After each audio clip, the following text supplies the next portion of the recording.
newspaper asking people, "Got any news?" And how about the mare who was still marin' at 102, bless her heart? Just lately she dropped dead coming out of a council meeting, which was no surprise. How many of those monkey shows had she, Esther Cunningham, barely escaped with her life? She located the remote in the pocket of the recliner, cranked upright, and reached for her iPad. Having an iPad had opened a whole new world. Her daughters could no longer accuse her of being Stone Age. She knew what was going on out there with people living longer. At 7:35, Father Tim Kavanagh dropped a frozen banana, half a package of frozen acai berries, and a handful of frozen mangoes and peaches into a blender.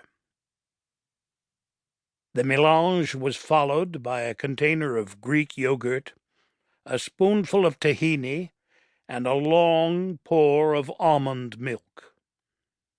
He hit the blend button while firmly holding down the lid. Completely new to the smoothie regimen, he was alarmed by the possibility of the lid flying off and splattering stuff all over the kitchen. But the blender wouldn't blend. It sounded like an 18-wheeler spinning tires on a sheet of ice.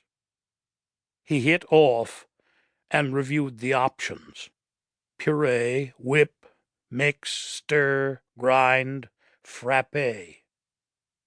Grind did not work. Same with the other options. Okay, so some of the contents were frozen like a rock. Maybe they had to partially thaw. When the nurse gave him the recipe after his physical, she didn't say the ingredients had to be thawed. He did not have time to wait for something to thaw. He hit blend again. A sound like tires screaming on a NASCAR track.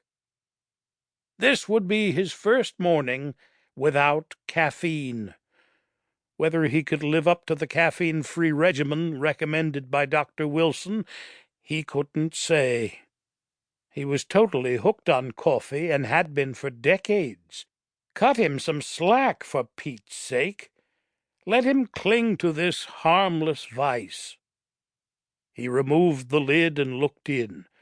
Maybe if he stuck a knife down in there and broke up the frozen chunks? So, okay, you cannot put in big chunks. They have to be broken up first, because that worked pretty well, and now the blender was sort of blending. This smoothie business was no walk in the park. He'd had trouble opening the package of frozen acai berries and resorted to sawing through the wrapper with a bread knife. Acai berries, whey, tahini, such exotic items were not available at the local.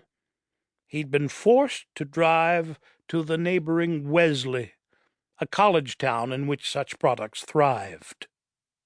He emptied the contents of the blender into a large glass for himself and one for Cynthia, who would be coming downstairs any minute, and since Puny was taking a few weeks off, he was careful to do a clean-up.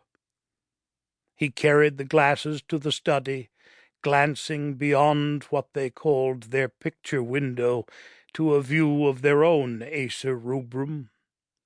The crimson was as yet a mere blush, and there were the blue mountains beyond, illumined by the blast of pure, clean light that happens when the earth does its autumnal tilt. He put the glasses on the table, sat on the sofa. To be honest, he wasn't completely excited about today's agenda. They would be lugging the contents of Cynthia's workroom up the hall to the dining room, now vacant of the pool table, which had recently moved to Meadowgate Farm. Hallelujah! He visualized the countless tubes of paint and brushes, boxes of colored pencils and pens, and the tons of finished art that had happily leaned against the wall for a decade or two,